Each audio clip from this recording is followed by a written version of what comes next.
Good morning, Michael. Good morning. We are live and recording. Good. So, oops, not minimize Zoom when you're recording this meeting. Oh, I didn't know that. Okay. So good morning, everyone. We're going to move on from further on into our Musaf service. And that means, of course, turning the page. Actually, I'm going to ask you to turn 2 pages because we're going to study the B page of the beginning of the Amidah. The prayer that we're studying today is the Avot section. So I know we said 10 weeks, but there's so much juicy material in all of this that I thought, well, let's just take it at the right pace rather than trying to squeeze everything in. There will be sections that are quicker down the road. So we're on page 156b in the blue Sim Shalom Sidor, and that can also be found in the PDF that I sent um, this morning or last night. I can't remember. So the Avot section um, is basically the start of every Amidah. Every Amidah, no matter which day or time or service of um, that we're singing or leading or davening it. It's also known as Hatafila. The Amidah in general is known as Hatafila. Hatafila means the prayer. It's the prayer, not just a prayer, because it's so central to every single service that we have. And it literally means, if you say the word Amidah, has the root shoresh, or root word amd, which is omed, la'amod, which means to stand. So it's also known as the standing prayer. And of course, as part of the choreography section, we'll just remind ourselves that we stand for this prayer and how we do that. It's also known as the Shmona Esrei, the 18, which comes from the number of blessings in the weekday version of the Amidah. Although that's kind of a misnomer at this point after the time of the Crusades, where we added in Vilam al Shinim to talk about cursing heretics. So actually, it's the 19, but that's where we get the name Shmona Esrei. So the section that we're studying today is the Avot section. It's the very first, well, it's that first half of the page, really, on page 156b, leading up to the blessing halfway down the page, just before Atah Gibor. So it finishes Magen Avraham Ufeked Sarah. So what is the function of the Avot prayer? Well, as its name implies, Avot, which means our ancestors, but literally, I mean, Judaism for thousands and thousands of years and persisting to this day is quite gendered. So Avot refers to our forefathers, but we in modern times, and I'll talk a little bit about what modern times means, have been adding in the Imahot in more liberal conservative, more liberal circles. So the names of the four mothers, Fore, but also Four. So what does this prayer do? It establishes our relationship with God on a personal level. So it's named for the ancestors. Literally, Avot again means our forefathers. So and it's right there in the prayer. Let's see, the end of the first line of the major paragraph, Elohei Avraham, Elohei Yitzchak, Elohei Yaakov, Elohei Sarah, Elohei Rivka, Elohei Rachel, Elohei Leah. So the God of Abraham, the God of Isaac, the God of Jacob, the God of Sarah, the God of Rivka, the God of Rachel, and the God of Leah. Why don't we just say Elohei Avraham, Yitzchak, Yaakov, Sarah, Rivka, Rachel, Leah? Why do we repeat the God of every single time? Does anyone know? Want to offer an explanation? The individuality that God They each had means. their own relationship with God. That's right. That you're both right. They all had very very unique relationships with God, and we draw, educationally speaking and historically speaking, from their experiences, their very different personalities, their leadership roles, their troubles and travails, all of those sorts of things.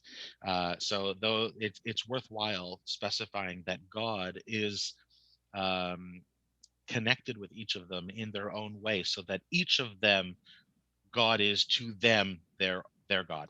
And I think that we have that opportunity here as well when we say the Amidah, particularly the Avot section. Um, Now the question is again, why do we mention our ancestors in this paragraph. What's the importance of doing that? Well, as we said, that all of these people were incredible leaders in some way, shape, or form, or role models. One could argue that in the case of, for example, Yitzhak, he may have gotten stuck in the middle of all the leadership and qualities, and he was kind of messed up most of the time because of the Akedah and his family relationships. But he still had qualities that we refer to, but not just qualities, merits. And that's the key here. We sort of tap God on the shoulder and say, please accept our praises and favor us because, well, our ancestors were worthy, and we hope to tag on to that. So we do. So that is a little bit about the Avot section in general. What I want to do first, I realized in posting the last week's thing, I don't think I ever sang through the whole thing. So what I'm going to do now is I'm going to sing through it, which will set up certain pieces of our conversation this morning. So we're starting page 156b, as I said, the first major paragraph under the two lines which are said silently. We'll get to that in a minute. So it goes like this. I'm not standing up actually, although it may look like it. I'm gonna sort of try and do my bend and bow. So it goes like this. Baruch atah Adonai Eloheinu Elohei Avotenu Elohei Avraham Elohei Yitzchak Elohei Yaakov Elohei Sarah Elohei Rivka Elohei Rachel Elohei Leah האל הגדול, הגיבור והנורא, אל עליון, גומל חסדים טובים, וקונה הכל, וזוכה חסדי אבות, ומביא גואל לבני בניהם, למען שמו באהבה. Skipping the next two lines, which are only for Shabbat between Rosh Hashanah and Yom Kippur. מלך חוזר ופוקד ומושיע ומגן. ברוך אתה אדוני, מגן אברהם ופוקד שרה. And I'll stop there. The melody that I chose for Gomel Chasadim Tovim is the traditional KBI melody, but that's just a melody, and it's a composition, basically a congregational melody. There's other things you could do just to stay, in the Nusach. For example, אומר חסדים טובים וקונה הכל וזוכה חסדי אבות. And I think that might be familiar to the British folks on the call, and other melodies. Now, how do we choose the melody? How do we do this melody? Well, it's Adonai Malach mode, which we talked about in the Chatzi Kaddish. The Chatzi Kaddish last week. The Chatzi Kaddish almost always musically sets up what comes next. And so that's in Adonai Malach mode. This is in Adonai Malach mode. What characterizes Adonai Malach mode? It's a major scale. It's simply a major scale. So ya da da da da da da da Baruch atah Adonai da da da da da da da da da da da da da da da. So that's our major scale. And again, as I said, the melodies that we might detour to are it's just that. They're melodies, they're regional, traditional compositions and so forth. So that's that. Let's do a little bit of a read through of the Hebrew and get familiar with what this text means. First of all, before we start that, let's take a look at the first two lines on the page, which is Kishem Adonai Ekra. So ki can mean for, because, or when. So ki shem Adonai Ekra, when I call the name of God, havu godel Eloheinu. Havu is an imperative. It's pointing to you, in other words, the congregation. Havu is to announce. Godel comes from the same root word as gadol, which means big, to make big.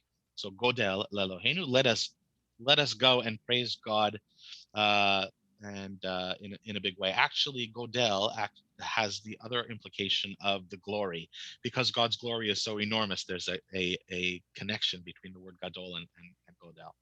Adonai sefatai tiftach ufi agid tehilatecha. God, open up my lips, and so that I can speak your praises.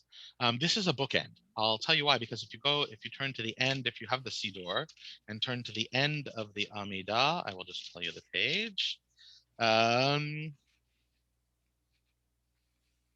page 161. Where is it? Oh, you know what? It may not. May not be in this version of the Siddur.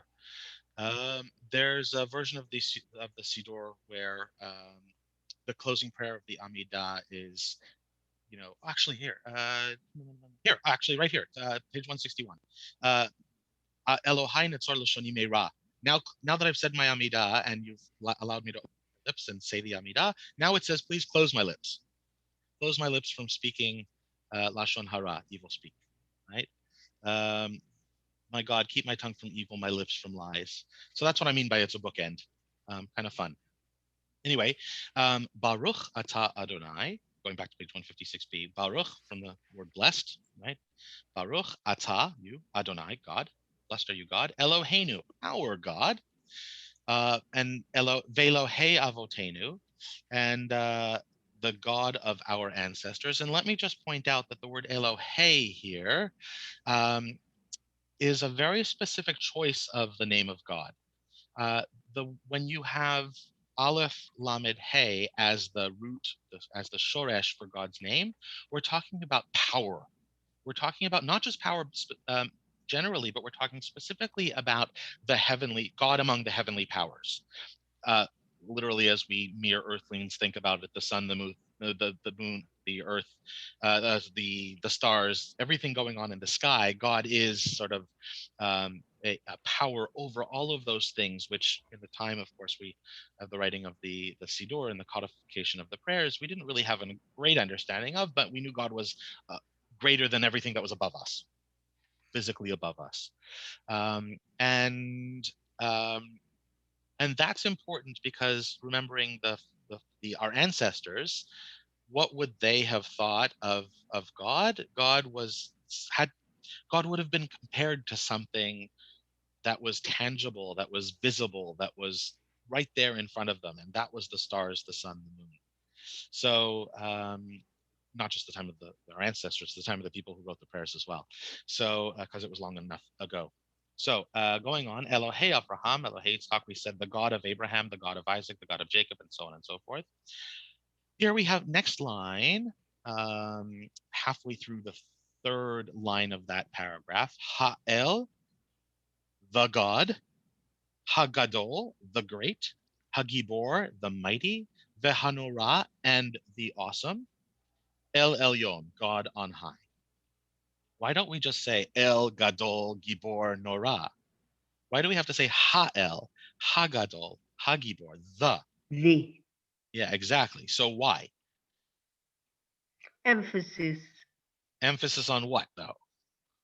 Yeah, Lisa's got it. on the powers of God, actually, and on how he is. Yes, this whole paragraph is on the powers of God. It's praise. But more only God. importantly, only one Only God, right? God. So Lisa said it, Teresa said it. Yeah. So The. this is the God. We must not be confused because we don't want to be specifying. It doesn't really work in English as well as it works in Hebrew. Ha specifies the one, okay, but in English, the can denote one from amongst many. So it doesn't really work in English, but that's the point in Hebrew. Right? Do you know what I'm saying? Like the God. If you say the God who is whatever, then you're implying that there's other gods. But it works in Hebrew. Ha-el, ha-gadol, the one. Isn't there a small kind of thing that when you want to emphasize as the one and unique thing in English, you don't say the, you say the God, the. I don't know. I think that might be like the pronunciation the is just when we have a vowel following the word the. Like you can't say the elephant, but you can say the elephant. So I'm not sure that that's used in that way in English, but it maybe. Certainly you can emphasize any word you want in English to make the point. Like this is the synagogue. It's the only one I know. It's the only one I would ever go, or whatever. I don't know. But yeah, you can emphasize the word certainly, and that is the point in the Hebrew. It's also rhythmic. It is very it nice. makes you remember it. Yes. Yes. In fact, we're going to talk a little bit more about those words in particular and what we can do to even emphasize them more in the music, as we like to do, talk about the music and the power of the music. Gomel chasadim tovim. Okay, so the one who redeems chasadim tovim, good deeds, right? Basically, deeds of kindness. V'konei hakol, and the creator of all. V'zocher chaste avot, and who remembers the kindnesses of our ancestors. That's what we were talking about earlier. It's for you. So here's where we're tapping God on the shoulder and saying, hey, because they were meritorious, can we please merit this favor as well? Umevi goel livnei v'neihem, and send redeemer livnei v'neihem, to their children's children. That's us, really, like ancestors, or not ancestors, but what's the word? Not progeny. What's the opposite of ancestors? I'm blanking on the word. Descendants. Descendants. Thank you. Wow. Lema'an shemo be'ahava, because of the sake of your loving name or loving nature. Interesting. They translate shemo with nature, but there you go. That's the idea. So you can see that this really is praise of God. So why are we doing praises right off the bat? So the rabbis of old said that when you are going to pray, you should do it in 3 sections. First of all, praise God, and then ask for things if you want to, and then bow out with thanks to God. And in fact, our Amidah every Amidah that we have is structured exactly that way. So here we're praising God. And later in the sections we ask for well, we'll get more into this later, but during Shabbat we don't ask for so much; it's more praise. But during the week, we ask for peace, we ask for goodness, we ask for plenty, and so on and so forth. And the end of the thing, the end of the Amidah, we go into prayers that say, Modim anachnu lach, we thank you. There's still more requests. We still say Sim Shalom. Please grant peace is the final prayer. But anyway, that's the idea, is that the beginning of our Amidah is about praise rather than asking for things or thanking God. So the parallel with in history that our sages sort of declared, basically, that a worshiper should come before their master, God, with in this specific order, and that's why we have it divided into 3 sections. Now, reciting the Amidah in general is a mitzvah derabanan. What does that mean? A mitzvah is a commandment. Derabanan means it's given over by the rabbis. It's a commandment in the Talmud, not in the Torah. It's from the rabbis, not from the Torah. Where does it come from? Well, it was first composed by the Anshe Knesset Hagdolah, the men of the Great Assembly. This is a governing body over the rituals of prayer in particular, or not in particular, prayer of everything really going on.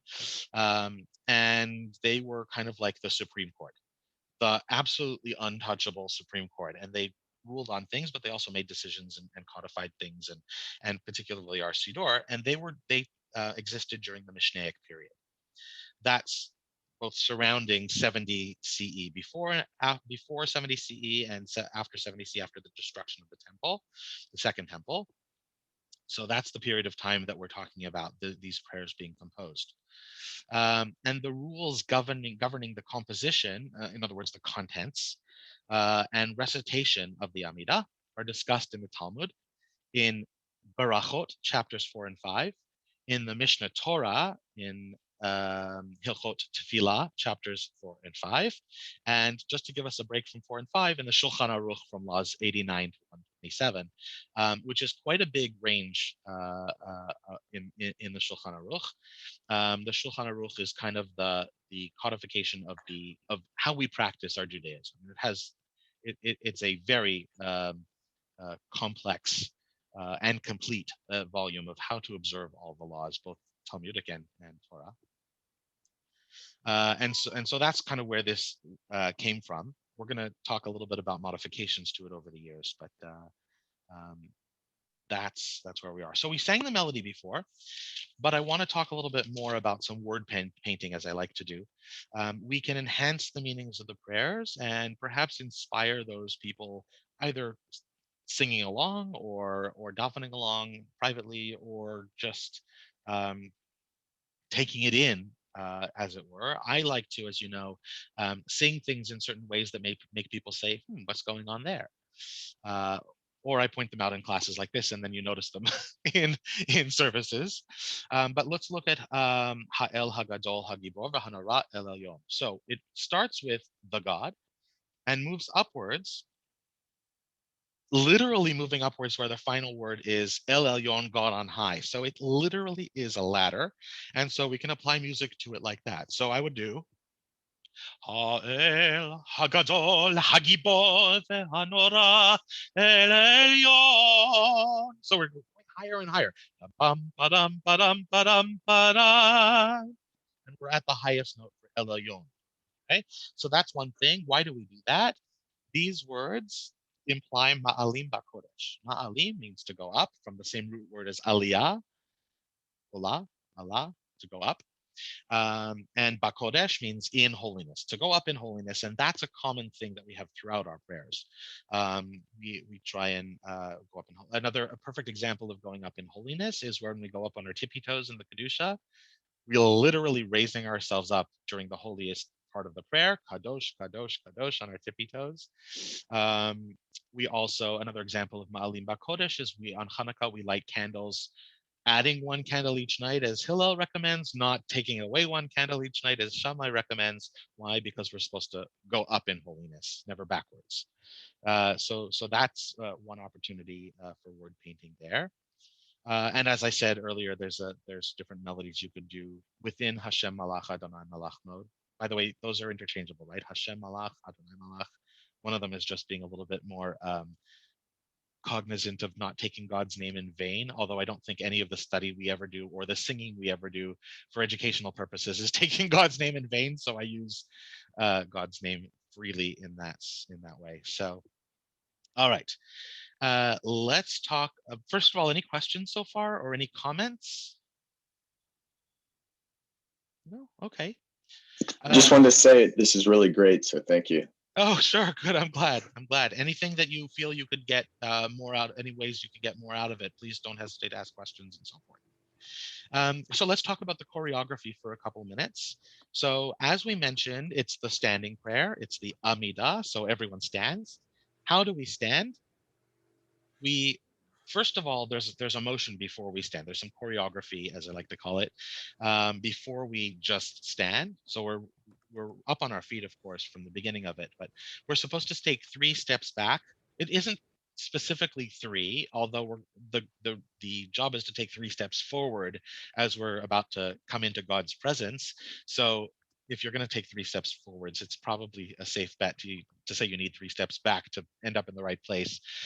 So we take our 3 steps back so that we can take 3 steps forward. Hold on, let me just check the chat, make sure I haven't missed anything. Nope. Okay. And then we plant our feet together on the floor, as you know, close together. Why do we do that? And we stand that way the whole Amidah. Why do we do that? We do that to, yeah. Lisa, did you want to? Were you venturing? Oh, I saw your hand. I just was going to ask because I never understood about the back and forward. And Oh, so I go back first and then forward, not forward and then back. I mean, right, not forward then back for sure. You don't Okay. really need any steps backwards. So if you're in, like, if you're praying with on your own, let's say in your house, and you're in the living room and it's time to start the Amidah, you don't have to back up if you have the space. The idea is to approach God with 3 small steps. Okay. And because we are coming into God's presence, so we do that very gingerly.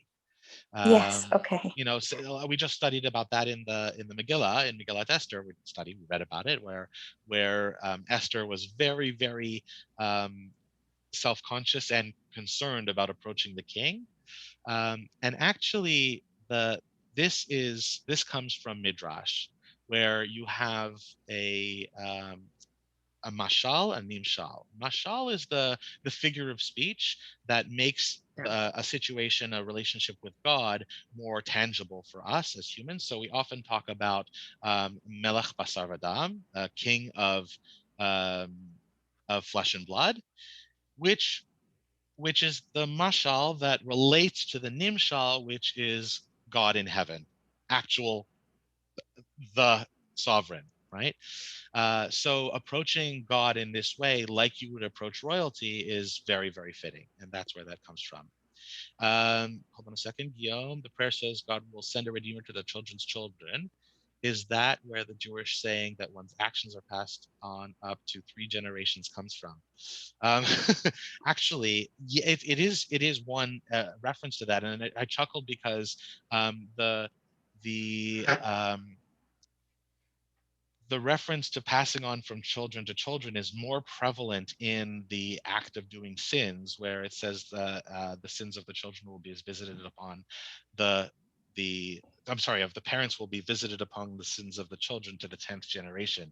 That's actually the more prevalent one. So, like, don't do sins, because it'll affect everything down the road. But certainly, um, the references to children's children are replete in Judaism. We find it all over the place. Here, the reference to passed on from children to children's children is the hope that we could merit the same kind of favor from God just because our ancestors did. That's the idea.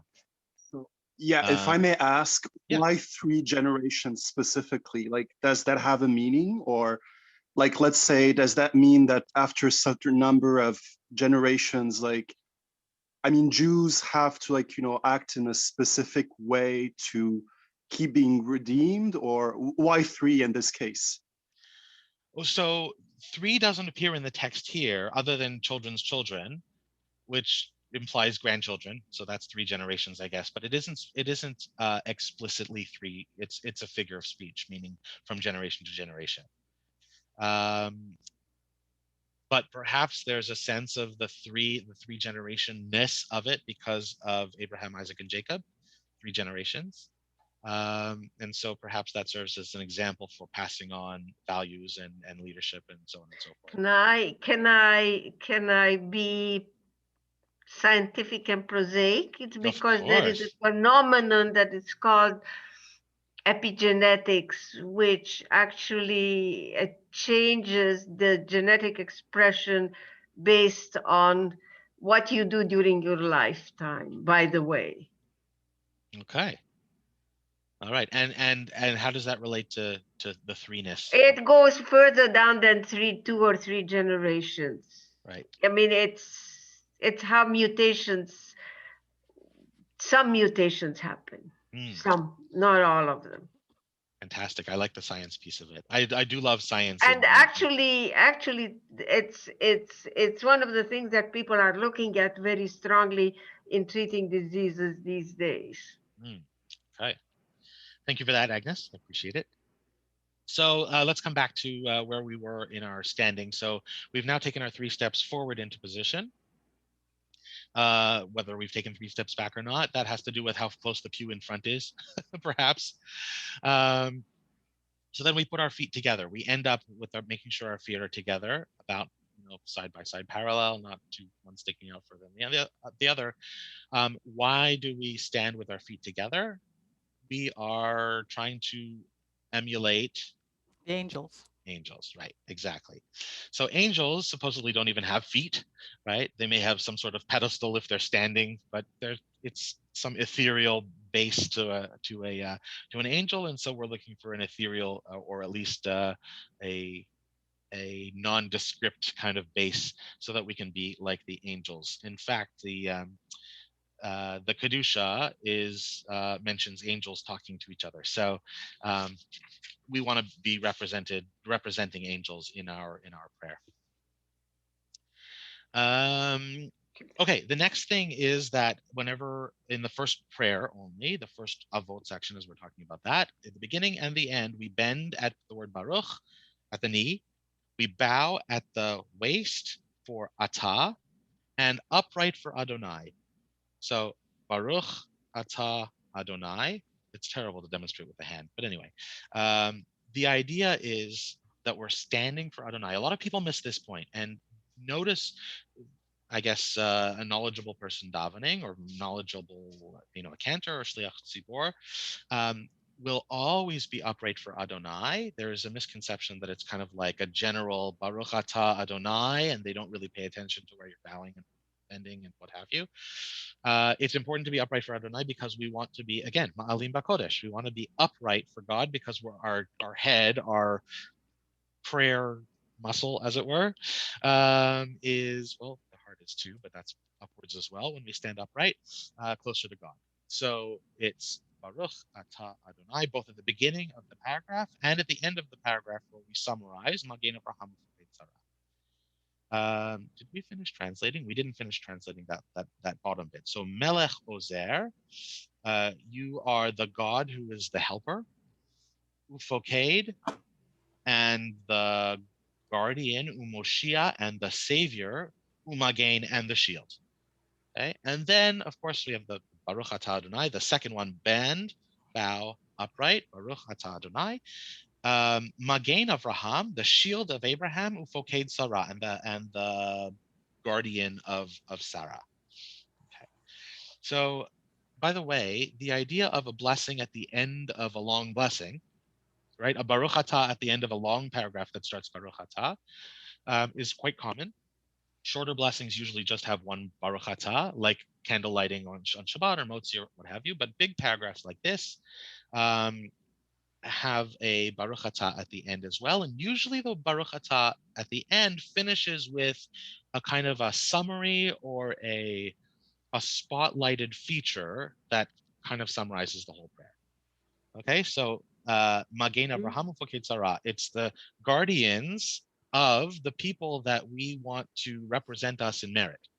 So please protect them, please protect us. That's the idea. Any question? questions on that? Yeah. So about the word foked, the root is pakad. To remember. What? To remember. Right. However, in Bamidbar, which happens to be my bar mitzvah portion, they talk about the pikudei of all the different tribes.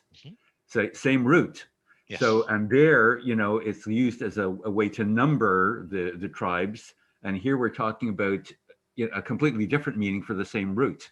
So is there some basis or in which the root is understandable in both this case and that case, or is it two completely separate meanings with the same root?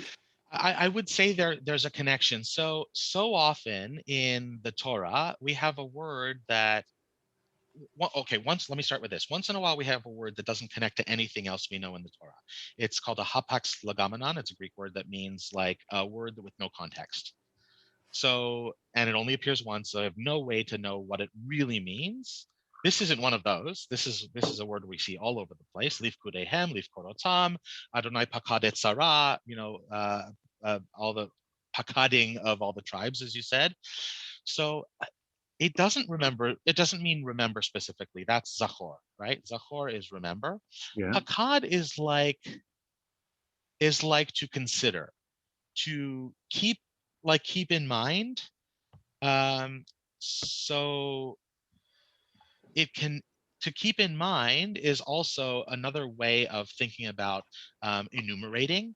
Like you have to, when you're counting a number of objects, you have to have in mind how many you've counted to know where to stop counting, right? That's one sort of way of looking at it. It isn't specifically count, but count in that, like that counts in that kind of way. That's what pakad means. And so that kind of sentiment can apply in all of those cases. So in other words, in this case, we're talking about like in here, like this last, the Chatima here, Foked Sarah. So God is like enumerating Sarah or counting her, as well as in the other application is counting or enumerating or keeping in mind all the tribes or something like that. That's the way I see it. And actually this prayer is full of things we're enumerating. We've got 7 people. We've got 7 or 8 names for individual, like one word names for God, right? This paragraph, while we don't talk much often about that, this paragraph has a huge number of enumerations. And so perhaps it's not so surprising that we finish with Foked Sarah, but we're talking about God here, a specific action that God took in the merit of these ancestors, when God remembered Sarah and allowed her to give birth, even though she was barren for all those years. So we're literally talking about they're meritorious, and here's what you did for them. You shielded Abraham, and you protected, and you remembered Sarah. Okay. Actually, I've seen a text in what happened is that there was a program that was put on for an Israeli tour, and it happened to be in the era where the rabbinic era started.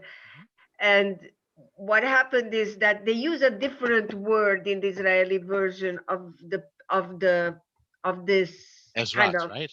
of the prayer. I don't know I forgot what it was, and I think looked it's at it, Ezrat. and I didn't have time to write it down very quickly, so I forgot. And he flashed the book to show that it's a kind of the feminist and the male and female version of the Shmone Esrei, and it was so quick, and I looked at it and I said, oh, that's a different word. Yeah. It's not, yeah. and I don't know what it was. The other word that's often used in we lost Susan. I'm just seeing it. Ah, you're back. I'm so sorry. My I don't know how long computer you were just waiting. crashed. Oh, okay. Were It you waiting tends to long? do that. It was Okay. about, no, it's out for 5 minutes, I think. Oh, I'm sorry. Oh Sorry. boy. So it's not your fault, it's my computer, Okay. my internet, actually. So Agnes, I think the word other word that I've seen in that place is Ezrat Sarah. Oh, I think that's what it was, but I'm not 100% sure. Yeah. So that's one of the variations I was going to talk about later. So now that's covered, and it just means helper of Sarah. Yeah, that's why I learned it initially. Yeah. It's often an Israeli Sidurim that are egalitarian. Yeah. Good. So that's that. Where am I here? Okay. By the way, all these motions are done both in the private and the out loud Amidah. So you still do all the Baruch, the bending and bowing for the Baruch Ataz when you're davening this privately. And there are also responses. So when the Shliach Tzibor, the leader, the congregational leader, representative, Shliach, is saying the repeated or out loud Amidah, or any prayer that starts Baruch Atah Adonai, the typical response, the appropriate response from the congregation to that is Baruch Hu Baruch Shemo. Baruch Atah Adonai, blessed are you, God. The congregation says Baruch Hu, blessed is God, it's gendered, but God. Uvaruch, and bless Shemo, God's name. Okay, so that's the typical response to Baruch Atah Adonai. And then the typical response to the end of a bracha, like Magen Abraham Ufoked Sarah, you say Amen. Right? Amen means I have faith in this. I can count on this. From the word emunah, which we discussed last week in the Chatzi Kaddish, of course, it occurs all over our prayers. Okay, good. What happens if there's no minyan? If we're davening by ourselves, or we're davening in a space where there isn't a minyan of 10 people, Jews, what do we do with the Amidah? What do we do with the Avot? I'll talk generally about the Amidah because it applies to the whole thing. We simply don't say an out loud Amidah. We simply say a silent Amidah. And we don't say the Kedusha. Right. So we don't say the Kedusha, and we don't say the Birkat Kohanim at the end. And certainly we don't do a Chatzi Kaddish beforehand or Kaddish afterwards. Now, that is under normal circumstances. Any of you who have davened with me during the pandemic online on Zoom will know that we've modified that approach at KBI so that we're doing our Amidah all out loud, but done in the way that's as if it's private. So in other words, we will not say the Chatzi Kaddish before the Amidah. We won't say the Kedusha. We'll add in the line at the bottom of page 156 that replaces a Kedusha in the private prayer. It uses the word Kadosh about 5 or 6 times in it, in that 1.5 lines. And we don't say the Birkat Kohanim, the prayer that has Yivarechecha Adonai v'Yishmerecha, Ya'er Adonai Panav, etc. Just like in a silent Amidah when there's no meaning. But we do it out loud because we are missing that prayer very much over the course of the pandemic, and the prayer, and it needs to be said, so we say it. But we do it in a thoughtful way. Any questions about that? Okay. Just a couple more minutes left. Time, I can't believe how time flies when we do this. Let's talk about connections around the calendar. So there are connections and variations around the calendar. There's different melodies for different special occasions. Today we're only considering Shabbat Musafs, and there's a number of different kinds of Shabbat Musafs that we could have. So, but I'm not talking about weekday. That's the first thing. So we're talking about when Shabbat falls on, these modifications falls on other days of the year. For example, the first day of Pesach. For example, the Shmini Atzeret. So on those days we say Tal and Geshem respectively. And you remember I touched on it last week with the Chatzi Kaddish, which always previews the melody of the Amidah. So in this case, when it's Tal or Geshem, and we have our yam bam ba da da da da da da da da ya da da da da da da da da da da da da da. So similarly, the Amidah starts with that melody because that's what we're previewing. Baruch atah Adonai, etc. So that is a melody when, again, we're talking about Shabbats. So when one of those days falls on Shabbat, but also on non-Shabbat. On Rosh Hashanah and Yom Kippur, we have another melody. Baruch atah Adonai Eloheinu Elohei Avoteinu Elohei Avraham Elohei Yitzchak Elohei Yaakov Elohei Sarah, etc. So that's Rosh Hashanah Yom Kippur, different melody. And on Ne'ilah, the close of Yom Kippur, a very, very special, unique service and a very unique nusach, which is only known in the cantorial world, and those who know their nusach is Ne'ilah mode. And it goes like this. Baruch, always with the bend and bow. Baruch atah Adonai Eloheinu Elohei Avoteinu Elohei Avraham Elohei Yitzchak Elohei Yaakov, etc. So that is that yam ba bum ba da da da da da. So any questions on that so far? Major mode and minor mode. Yeah. So Not modal. It's not Ava or Adonai Malach. So these are, none of these are Adonai Malach, and so not only are they in different modes, but they have very, very unique leitmotifs. That means sub modes. So they're literally given their own names. This is like the nusach for Tal or Geshem. This is the nusach for Rosh Hashanah Yom Kippur. This is the nusach for Ne'ilah. They are modal. They're all modal.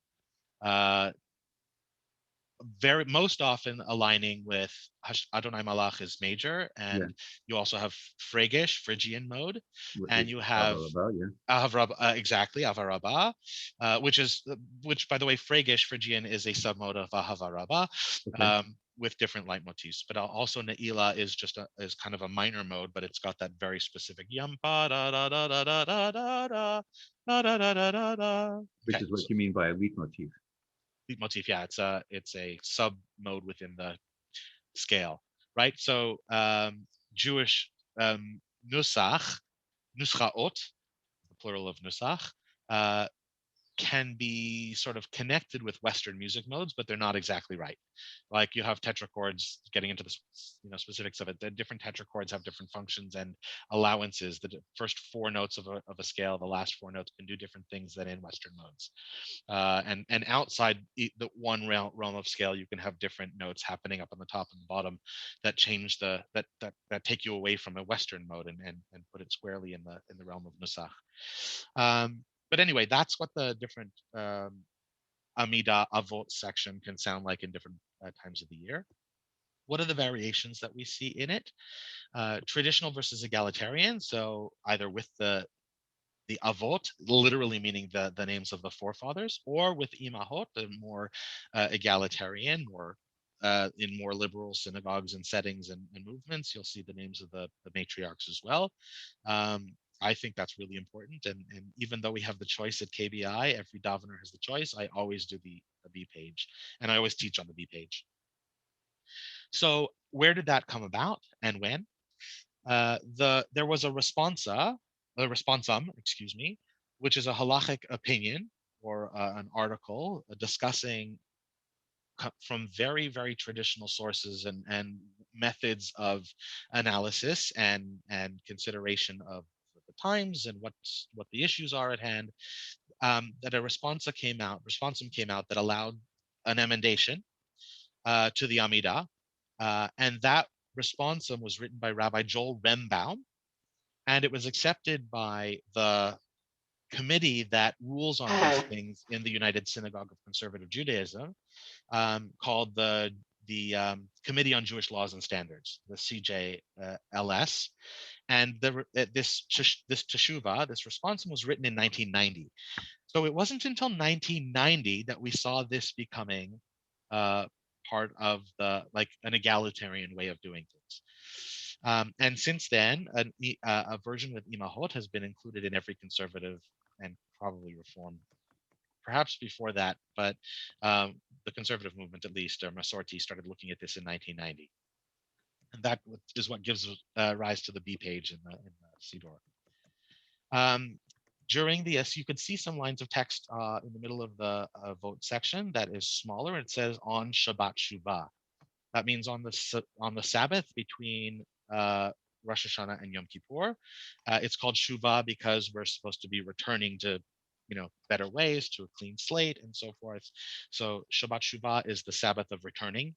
And we add during the entire Aseret Yemei Shuvah, the 10 days of repentance, Zochreinu lechayim, remember us for life. Melech chafetz b'chayim, sovereign, who is a lover of life, delights in life. V'chodvenu b'sefer chayim, and write us into the book of life.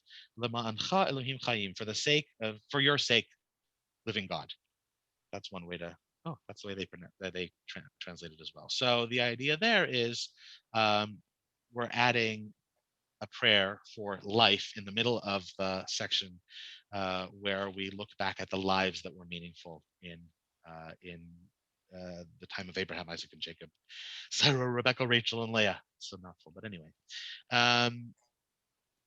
The other modification that we can see when we're doing an Amidah out loud is the idea, or an Amidah in general, is the idea of a Heicha Kedusha in sort of more old school pronunciation, Hoicha Kedusha, which means a hurried Kedusha. And it doesn't refer to just Kedusha, it means the holy prayer, the Amidah. And the idea is that the leader, the Shliach Tzibor, or the Cantor, will start the Amidah with the Avot section and Gevurot, the next part of the page, out loud, carry on out loud with the Kedusha as written on, as it is on page 157, but then go quiet for the rest of it after the Dor Vador. Okay, the idea is there, if you can save a few minutes, if you need to, for example, if you know you're going to lose your minyan. This happened at one of my synagogues when I was in Dayton, Ohio, such a tiny minyan, there were like 10 people, never anymore, if we ever had 10 people. And like 2 of them had to run off to work at a certain time. So we had the tradition of just doing a Heicha Kedusha every single morning, because otherwise we would get to the end and not be able to say Kaddish because they would have run off to work. So we saved a whole 3 minutes by doing a Heicha Kedusha. Maybe it was a little bit more than that, but that's about it. It's not like a 20-minute savings. Okay, so that's kind of all I have on my agenda for today. Does anyone have any questions before we head out for the day? No, thank you. Okay, That's very well, No, interesting. thank you. That was lovely. I'm Yeah, glad thank you're all you very here. much. I look forward to Any- seeing you all next week. And during the week, feel free to, please do come to Minyan and daven these things. As you get to know them, you should be experiencing them in person. So please do join us. Services on Saturday morning, Friday nights, Saturday mornings at KBI are by registration and in person if you'd like, also in the live stream. So see you all there. Thank you. Thank you. Thank Thank you. you. Have a Many good rest of thanks, the day, Cantor everyone. Jason. Bye-bye. Have a My good day, pleasure. everyone. Good to see you, Teresa. Good to see you, everyone. Bye. Bye.